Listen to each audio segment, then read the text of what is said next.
All right, everybody, welcome to episode 3 of the Spiritually Incorrect podcast. Host Chris, along with co-host Jesse. And you're probably thinking, new set? Nope, we just moved over to the next room, which is my living room. How do you like it so far, Jesse? I like it a lot better. It's a lot more comfortable.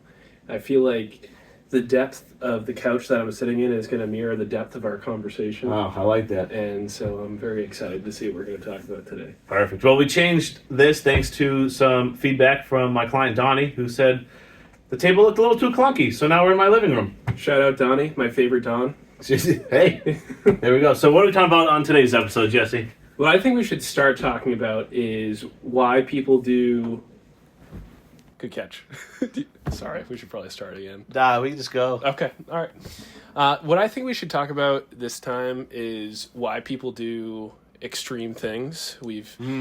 You mentioned Will Smith with his new show Pole to Pole on National Geographic, where he goes to different places throughout the world, and he's always been a big proponent of that. I've heard him talk about like that feeling of skydiving and that fear you feel before you're about to do it, and then once you do it, that release that you feel.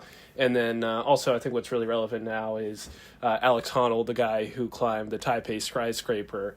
That to me was a super fascinating watch, and I don't know how many people watched that live. I watched it live. I watched the whole thing, and some people are like, "How did you do that?" Because it was a crazy thing to see somebody doing something. He's not strapped in, right? He's just climbing. No, up what he does is free solo. So there's no ropes, no wires holding him in, and he would literally climb a more difficult route than he had to get to the top, just to show his capability. Wow. So like there was a part where all he had to do was just like climb up step by step by step, but then there was this thing called like a dragon that poked out from the building, and it was rounded, and it wasn't super easy to get around, but he found a way to do it each time, and he had to go around like 15 of these things, and at each point it was super crazy too, because there were people inside of the building. They were like tapping on the glass, and they were saying hi. They were waving to him.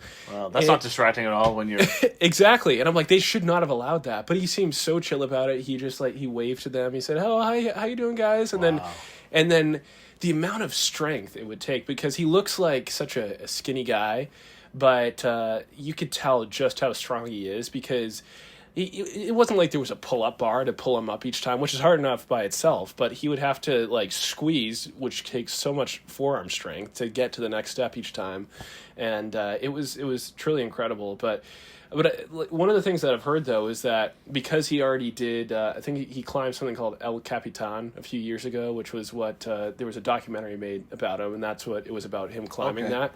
Apparently that was like 2 times as high, so that was probably actually more difficult than this, even though this was extremely difficult. But it goes to show you how, and it's always fascinated me too, about how something can seem so impossible to do. Yeah. But then once you really test yourself, and once you face your fears so many times, then it becomes more and more possible. But like to the person that is untrained, it looks just like completely outrageous, and it's like, how can you even handle that much fear of falling to your death?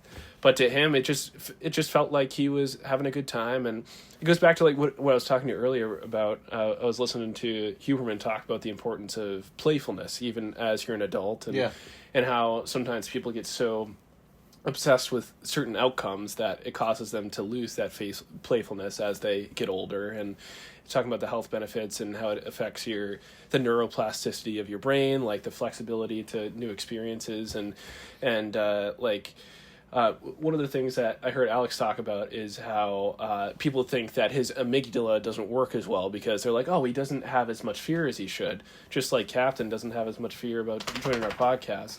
And what Alex was saying is that he's faced fear so many times that something that like looks like it would be completely horrifying to a normal person, it doesn't affect him as much. And what he was saying too, a good point, is like when you don't face enough fear, that your brain will make up certain things to be afraid of. And of course people have different conditions, but it makes sense. It's like once you're exposed to a certain stimulus, whether it's like, with Will Smith going to like, different places, volcanoes, wherever he's going, it's like that expands you so much, and it improves that playfulness and that neuroplasticity to that new experience each time. I mean, that makes sense, right? If you've climbed so many things already, like what's there to be fearful of? You've already done it 100 times. It's like the same thing with people like that do base jumping where they got like the rope attached to them and the bungee and all that stuff. That looks terrifying. Because you don't know that bungee just. When was the last time someone inspected the bungee or the parachute before you skydive? Like exactly that part. I think that's the scary part for us. But if you've done it so many times, you're like, oh, I know what to look for. I know what to check. Maybe you're not like relying on anybody anymore. It's like he's just relying on himself to climb the thing. So it's not like there's that tangible of like, well, hopefully Johnny packed this thing right. You don't have to worry about it because you know you already have it. So what do you think? At what level is that applicable to everyday life, and at what level is it insane, right? Like normal people couldn't do what that guy just did. It came off of years of experience and so many hours of visualization and strength training, and so there comes a point where you need to be prepared for that next step to conquer your fear, but it can't be so much to where you're like, if a normal person did that, that would be a death wish. Like there's no way that a normal person could do that. Yeah, I wish they tested like his blood work and his heart rate and all that stuff while he did it, because that would be very interesting. He had a mic on while he was doing it, and he was talking to people downstairs. He's like, "Hey guys, what's up?" Because at one point, like the Will Smith show, he does the base jumping, and they are measuring his heart rate, and you can see like obviously it spikes when he's standing on the edge. But at some point after he realizes, oh, I'm not gonna die, his heart rate goes way down drastically. He's like, oh, and then you start to like notice all of like the beauty that is around you while you're base jumping. Kind of like there was a few years ago I used to run the same path all the time, and then one year I was just running it, and I've never seen so many colorful, beautiful birds on that path before. I'm like, wow! I was like, look how beautiful this is. I've never noticed this before. Like this must have never been here before. And right as I had that thought, a little voice in my head was like, maybe it's always been there. You just never stopped to look. And I was like, oh. Shit.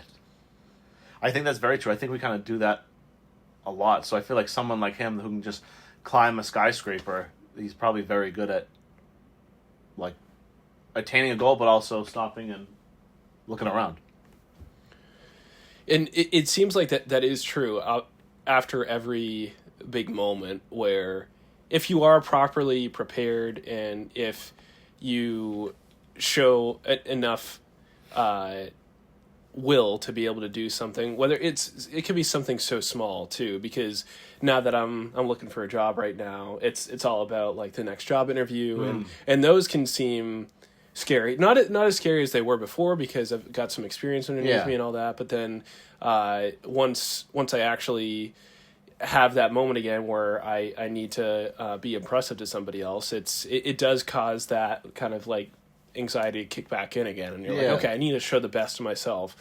But then there is that moment where it's like, you know, of course, relatively so much smaller than jumping off of a cliff or like, you know, base jumping, but it's that moment where like your heart beats fast for a little bit when it first starts, but then as soon as you know that you're in the zone and these people aren't gonna kill you, they're just asking you some questions, you're like, okay, all right, I can calm back down and go back into that zone of still being on high alert and knowing what to say, but then not on too high of alert to like have some sort of panic attack about it.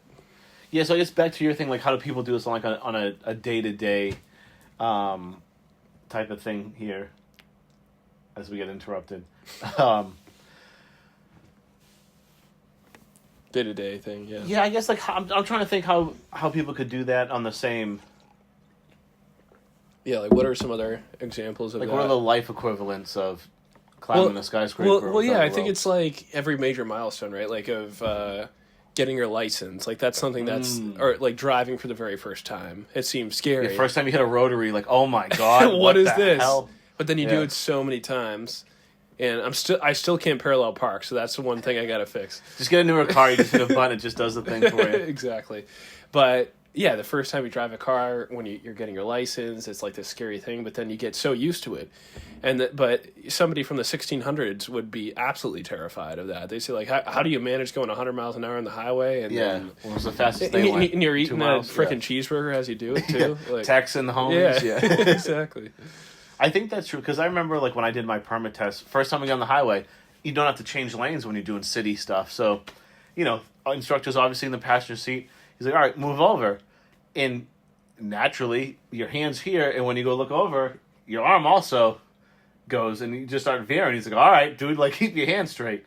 Like, you don't learn these things. But to him, he was calm, cool, and collected the whole time. Almost just drove us into who knows what. But he was just like, it's probably because he was expecting it, because he's done it so many times. So I think it's kind of like the same thing where you can expect the guy climbing the skyscraper knows what to expect. The expectation is, I'll get up there, I'll be perfectly fine. Which is wild to think about. But he's just done it so many times. And it shows that power of visualization, too. Mm. So here's the question. How do you use the best of visualization, of seeing in your head you completing a goal, but then not becoming so outcome-oriented that it messes with your head too much? I think it's tough for someone climbing that skyscraper, because you either climb it or you don't climb a thing ever again. It's the ultimate outcome-oriented thing. You have to survive. I think it's like, it's different for, like, life goals and family goals and stuff. Like, I think it's great to, you have a big goal, so if you fall short of the big goal, you still accomplish a bunch of stuff. Right? But I think you should still have, like, you still need milestones to get to the thing. Because if your goal is, I want to have 3 houses, but, like, if you still live with mom and dad, you probably should have some steps between that and having 3 different houses. So I think having those milestones that you can reach, make it feel manageable. Like, okay, I'm not there yet, but I've also done blah, blah, blah. And maybe the skyscraper guy does that. Maybe he's like, okay, I'm not there yet, but I've gotten 25% of the way. All right, cool. And then he can go attack the other 25. That's what I'm assuming he probably does. Because I think you need those bite-sized milestones, because at some point, you keep chasing after the next thing, and you're like, well, what's next? Because you're always chasing and chasing and chasing. It's like, well, you already have lived the life that you so desperately wanted, but now it's worthless to you because you want the next thing. So I would say probably having those milestones kind of keeps you in check and can make you feel alive, even if you don't reach that goal yet. It's like, it's still a goal. It might change. You might be like, actually, I don't care about having 3 houses. I just want one big house where all my family can come visit, right? So I think it can evolve, and being okay with, plans changing and things evolving. Like, I'm sure rock climbing and doing what that guy's doing, I'm sure your path is going to change. And you just need to be able to be like, oh, okay. And then just be able to do that. Adaptability, I guess? Mm-hmm. Mm-hmm.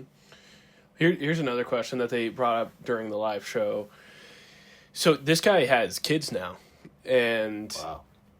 So that, I believe, adds another layer to all of this, and it adds a question to whether or not he should do it, because he could die and they could not have a father anymore.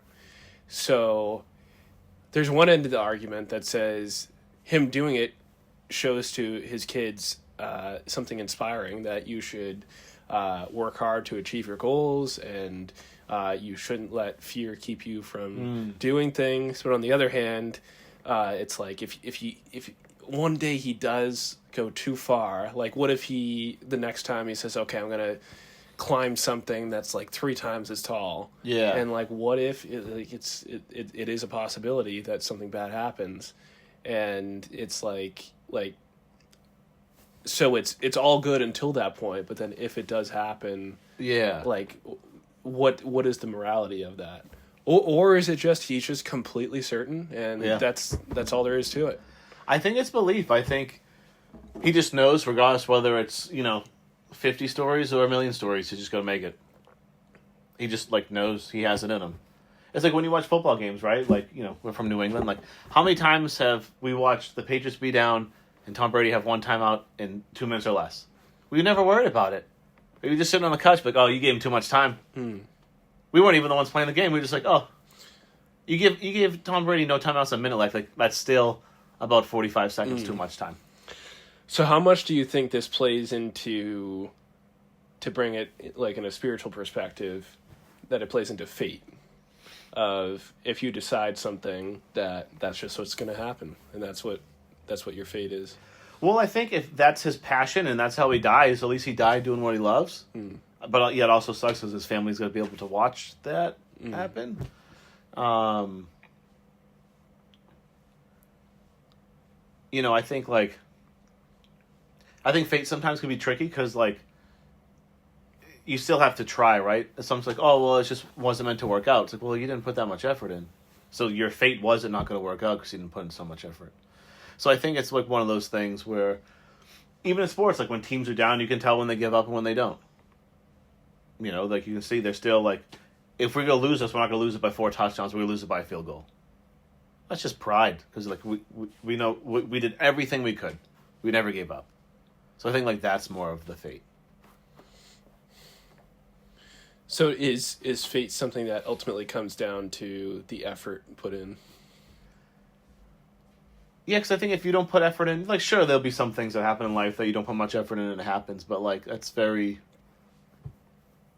Even if you have all these resources from your family and stuff, at some point, it's going to unfold because you didn't do the things. You didn't appreciate the things. You weren't grateful for the things. And then they all just fall apart.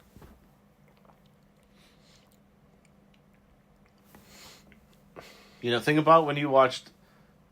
When the Pats were down, 28-3? I think we were all, wherever we are, we're like, damn, maybe I should go home. But, maybe, just maybe, we should just keep watching. And sure enough, they just chipped away.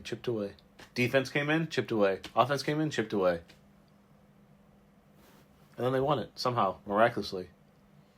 The most exciting game I've ever watched in my life, obviously. That was probably one of those moments, for me, that felt, as they were coming back, you said to yourself...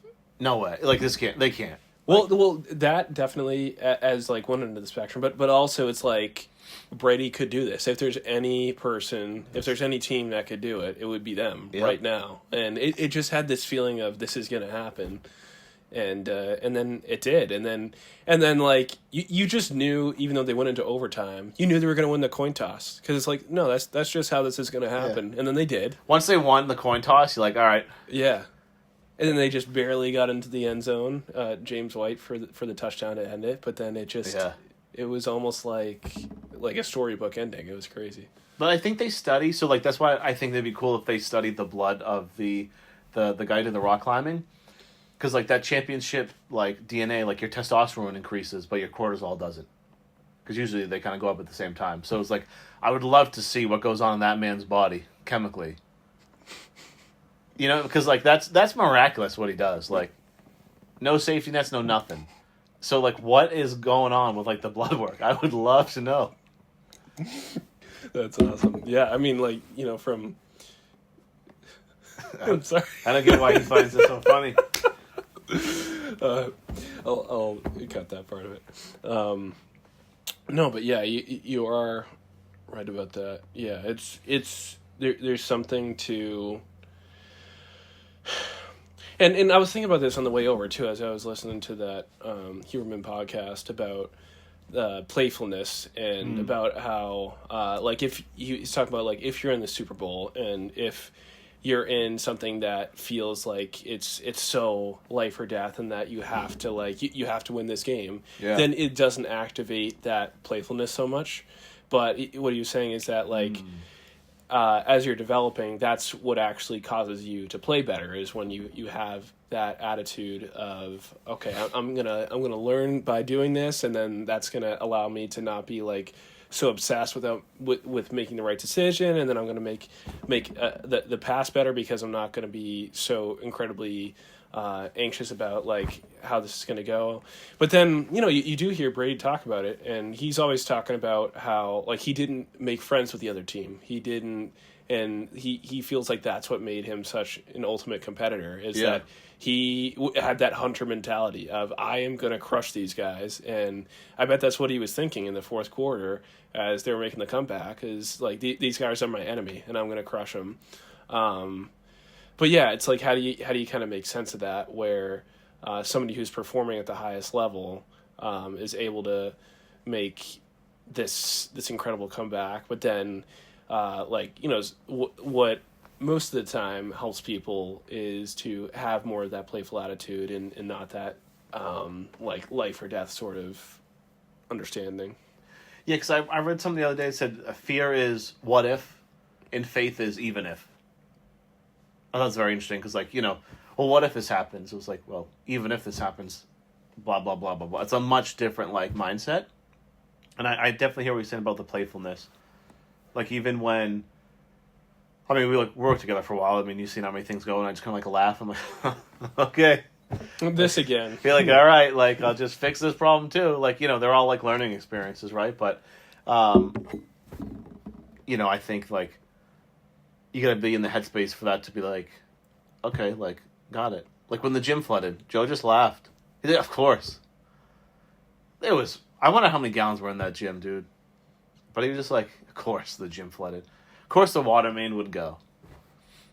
And it was just, it's how we handle stuff. The last day that we were there, we put down the turf. The gym was done. I'm going to leave the gym at 11 o'clock at this point. The water main that goes to the building is leaking on the sidewalk. And I'm like, you gotta be kidding me, man. I'm like, we just fixed the gym. We had to call the city, I had to call Joe, but we were just kind of laughing. And I'm like, I was like, Joe, I can't do this again. But we just kind of laughed. We called the city came down, he goes, hey, it's an old valve, they gotta sit right. And he explained it to all of us, he explained how it worked, and I'm like, so how confident are you that this won't be a pool when we get here tomorrow? I was like, it won't.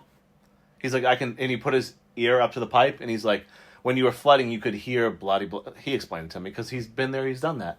But he was calm, cool, and collected. It was 11 o'clock at night. Probably had to call that guy out of his house because he was on call. Because why would the DPW be working at 11 o'clock on a Sunday? And we just kind of handled it, and it was what it was. So I think it's how much of that do you think is related to where you set your goals, right? And I say that because if your goal was to just have the gym open and you were at a point where, and Joe was at a point where it was super important that people got a great first impression of the gym, and that's the farthest that you set your goal, then it that might seem a lot more frightening because you haven't set a goal beyond that. But I think what I'm getting at is I think what might help people or help whatever person trying to achieve a certain goal to take it a little bit more playfully is to have the goal post a little bit farther, because instead of saying I just want a few people to come to the gym, if your goal is I want this to be the most popular gym in Salem or the North Shore or something, then it flooding is just going to seem like a little hiccup to get to that goal. Yeah. And it's not going to seem like, oh, this is life or death, because it's you guys have already developed it into a cool gym that people like to go to. And so you already have that community around it, and I'm sure people just gym goers probably helped out to clean it up. We had it was overwhelming. At one point we're we have too many people here right now. Yeah. People, even if they couldn't help, they would literally get food, drop it off, and leave. And it was astonishing. It wasn't a surprise. I guess it was just wow, there was so many people there. Because we were all we would go to work, and then we'd spend the night there. Because the goal was to have the place up and running in a week. Which we did. Right. It was a lot of work. I think it took a few of us, probably a month for our bodies to, be back to, normal. Because that was exhausting. But it was worth it. And it was really cool to see, a community come together and be able to, rebuild something. Right? We threw them a party, I think, shortly after that, as a thank you party. But, we took the flood, and Joe's like, you know what? If this place is flooded, let's paint the walls, make them look better.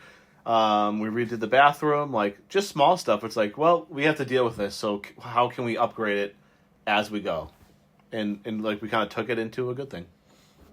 We had a re-grand opening, so it really worked out. But we took it instead of being oh, poor me, my gym's flooded. We're just all right, suck it up, and we just went to work. but we all laughed and had a good time, and we were all tired, and I think at one point I was just running on the sugar from the donut someone brought in, but we were just like, we're all laughing, having a good time, and, you know, it was what it was. Mm-hmm. You know? It was just a little hiccup because you know that the community and the overall level of the gym is way beyond a little flooding happening, and it's beyond that building now too, right? Like even if like the entire place flooded, you have such a community there now that if you told them all, hey, we're moving here, they're probably like, all right, let's go over there. It's true, but I think, like, back to your point of, like, playfulness, is like, how can you take that shitty situation and turn it into, like, it doesn't need to be like a Dave and Buster's amount of fun. Like, you still need to acknowledge, like, oh, this sucks. But, like, does it have to be so, like, woe is me, you know, shoulders shrunken down and all that stuff? Like, can you just laugh it off and have a good time? And I think you see that, or at least I used to be an electrician. I see it a lot with construction guys. Like, their sense of humor, I find it to be the best. But they're all making the most ridiculous jokes on the job site and just having a good time. Like, some of those jobs suck. Like, they're probably tired, their muscles hurt, but yeah, they gotta build this wall, run these wires.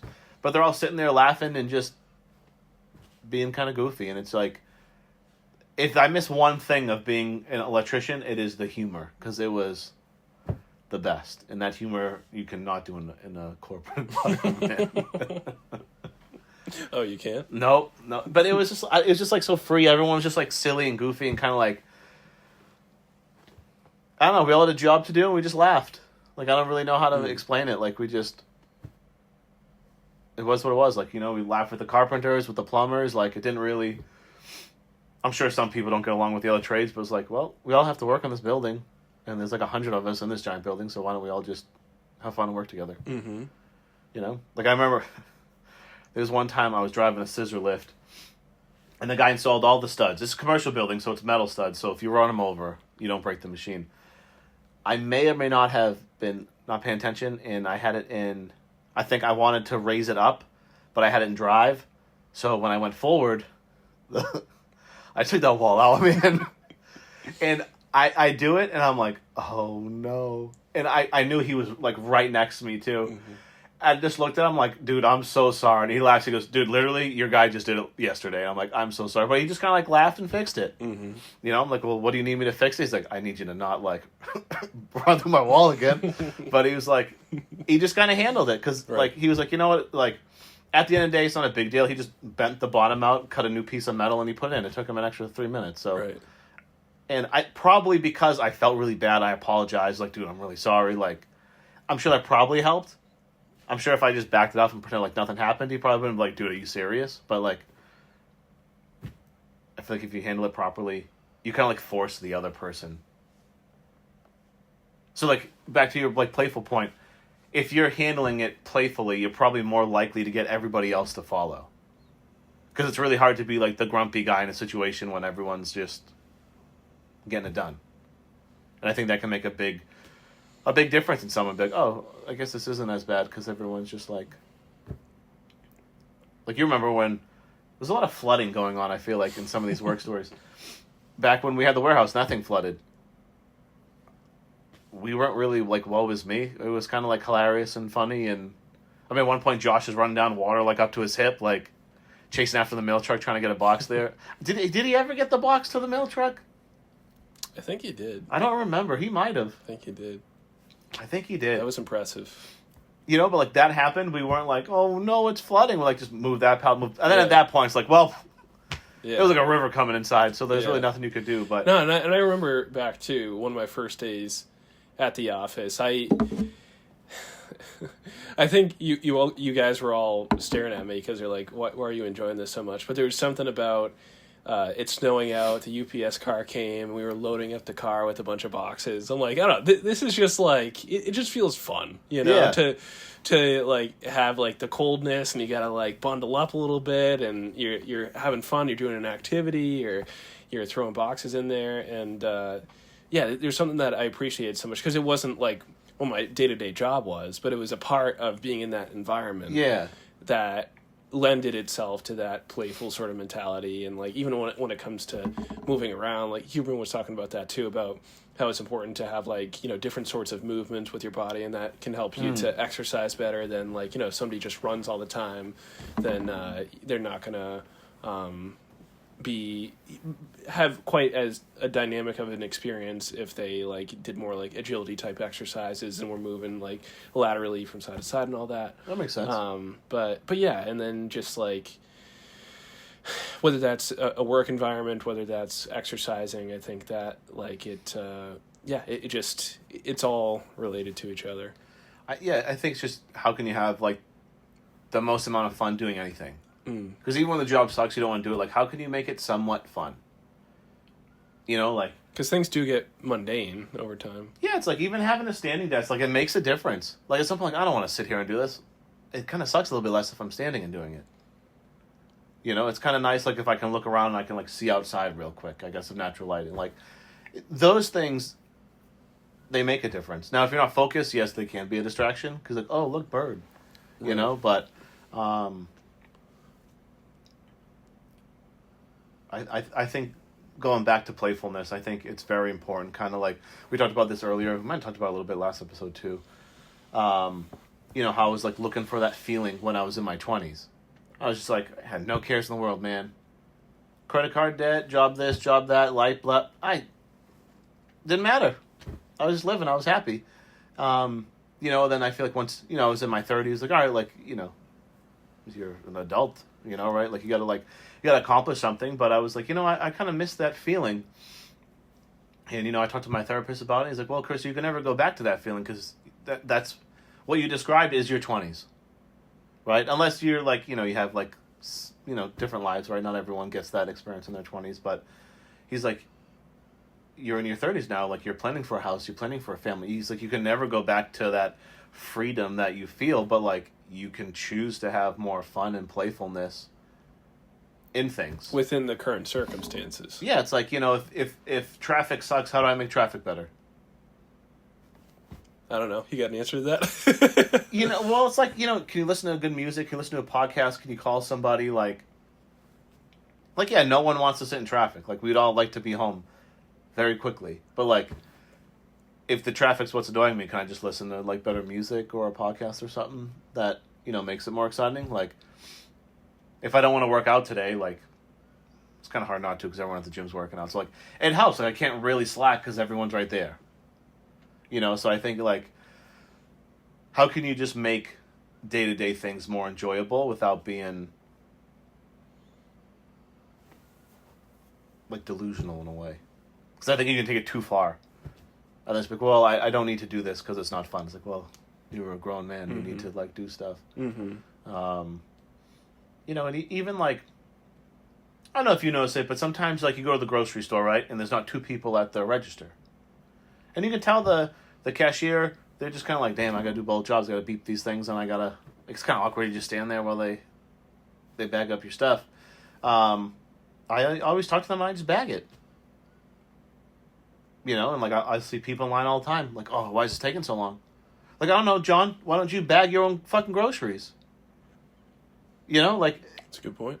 You know, I don't know why that drives me nuts sometimes at the grocery store. Like, I know some people like, well, you know, I'm a customer, it's a service, like, I shouldn't do the self-checkout thing, blah, blah, blah. And obviously, like, you know, elderly people, you got kids with you, it's different. But, like, when you're watching, like, either, like, a high school kid or, like, an older person doing all that stuff, like, you can't just put the stuff in the bag and, like, you're going to get out faster.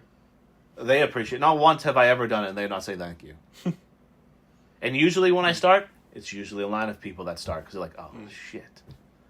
You know, it's kind of like the pass it on trend. Like, like you kind of force everyone else to be like, okay, like, right. No, I don't want to be at the grocery store. No, I don't want to be in line. It's like 8 o'clock on a Thursday. Like, no one wants to be there. But, like, how do you make it better? How do you make it go faster? Like, just talk to them. Mm-hmm. Like, help them out. Yeah, like, they don't want to be sitting there just beeping stuff all day. Like, they probably want to talk to you. You know? Like, I always love the people that I scan stuff, and they're like, oh, this is great. I've never tried this before. I'm like, me neither. Like, it's like, so I could like talk to them like, oh, I've tried this flavor of chip, but I've never tried this one. I'm like, oh, me neither. I'll let you know next time I come in. Like, like how do you make stuff more enjoyable instead of it being such an automatic moment where you say like thank you and then you never say anything else to him. It's like an opportunity to build rapport with another human. That I think sometimes I don't take enough opportunity to do that because sometimes I'm not focused on the moment. I'm thinking about like, oh, I want to go home. I want to, do whatever, like apply to certain places or like come up with the next script or something. But then it's like you're never going to get that moment again where, and you potentially might never see this person again. Maybe you do if you go to the same place, but you might never have that interaction again. So how do you make the best of it? And I think like that mentality, now that we're talking about it, like I've noticed sometimes like in social situations, my girlfriend's great. She can talk to everyone and mingle and all that stuff. I'm just happy to meet him. So like, hey, Chris, nice to meet you. I'm happy. Like, I'm cool. And then it's like, it's kind of awkward because like, I don't really say anything. But like, I'm just happy meeting you and I'll be here. Like, I don't really care. But it's like, how do I bring more playfulness into that? Like, hey, nice to meet you, question. So it's like, that's something that I've been working on. Just trying to like have more fun and not trying to like just be in my own head sometimes. Because sometimes like you talk to someone, the conversation get a little awkward and it kind of like has like a lull period. Like sometimes I'll be like trying to think about that lull period while I'm talking to somebody. Where it's like, well, I'm going to have the lull period because I'm trying to work my way out of it. It hasn't even happened yet. Social anxiety or something. I don't know. But I think just like asking like for that, just asking better questions. Especially if you just meet someone, just like, oh, are you from around here? Like, what's something great that's happened to you so far in 2026? Like, Yeah, that's a really interesting one too. It's instead of going through all the questions that people normally ask to each other, I think one way that you build more of a connection with somebody is if you ask things that are potentially more like goal oriented like that, or like even what we talk about in the podcast. Like, what's one thing you learned in 2025 that you want to make better in 2026? And it's like, that's something that you could just ask anybody. Sometimes it doesn't feel like it's always the right moment because you're just meeting somebody, but at the end of the day, it's like, and what I used to learn, like, as I would go out sometimes with my dad to evangelize, is that like you would see just how many people, like as soon as you really show that you care about their lives, how much they want to tell you their whole story. Like we would offer prayer to them, and then I think they're sometimes they're just so guffawed that somebody wants to do that, and then it makes them be like, okay, like this is a cool moment, so I'm gonna get to that next level of connection with this person or whatever, and it was just always kind of astounding to see, and I think it does pop the bubble a little bit. I think especially as you're a kid growing up, and I was like in my teenage years when this happened, and like before doing that, I think that experience really opened me up to so many possibilities, because before that the world seemed almost like there was like a wall between me and the world. It felt like I'm over here in my little corner, and then like, when I'm ready to go see people, like I'll step on the other side of the wall. But I think that experience broke that wall in some way, or at least like allowed you to like see it almost transparently. It's like, oh, like, there's people out there that maybe they're not having the exact same life as me, but they probably deal with a lot of like similar circumstances, and like it's, and the things that are different, it makes it interesting, and it makes it so that we're not all the same exact thing. Yeah, I think that's where, like, when you ask someone, like, especially if they have kids, and you ask them if they have kids, that usually gets them to, like, really open up, and, they feel a good sense of pride for that. So I think it's, like, just asking those better questions. I think that's how you can, like, get that playfulness out of somebody else. And I think that's very important. Because, like, when you meet someone, and they're just like, how are you doing? It's like, everyone always says good. Oh, the weather, like, yeah, it's snowing.